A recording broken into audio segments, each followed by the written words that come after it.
একটুখানি ভুলের পরে অনেক বিপদ ঘটে। ভুল করেছে যারা ভুক্তভোগী বটে। অনিয়মিত জীবনযাপন, অনিয়মিত সকল কিছু ভুলের সর্বশ্রেষ্ঠ। সুতরাং আরবি ভাষায় সবচাইতে বেশি যে ভুলটা হয় সেটা হচ্ছে জুমা তাকসির, যার কোনো ইরেগুলার জমা, যার কোনো নিয়মতান্ত্রিকতা নেই, নিয়ম মানে না, শুনে শুনে মুখস্থ করতে হয়। আপনার কি বিশ্বাস হয় ভাই? সেখানেও আমি কিছু নিয়ম লেখার চেষ্টা করেছি।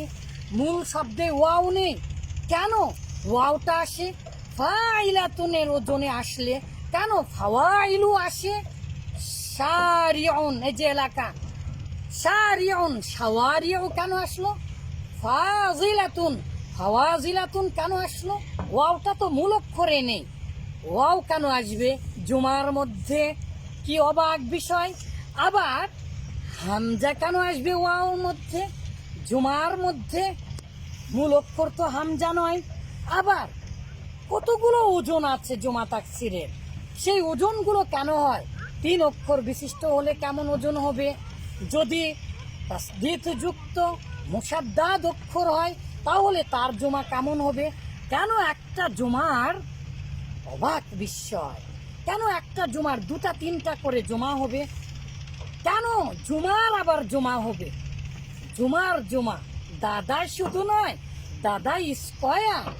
অনিয়মিত জুমার, যার কোনো নিয়ম নেই, তাকে ফ্রেমের মধ্যে নয় স্ট্রাকচারের মধ্যে বন্দি করে ফেলেছে। ভাই দেখুন, দেখুন জুমা তাকসিরের কতগুলো ওজন এবং কেন সেই ওজনে জুমাগুলো আসবে।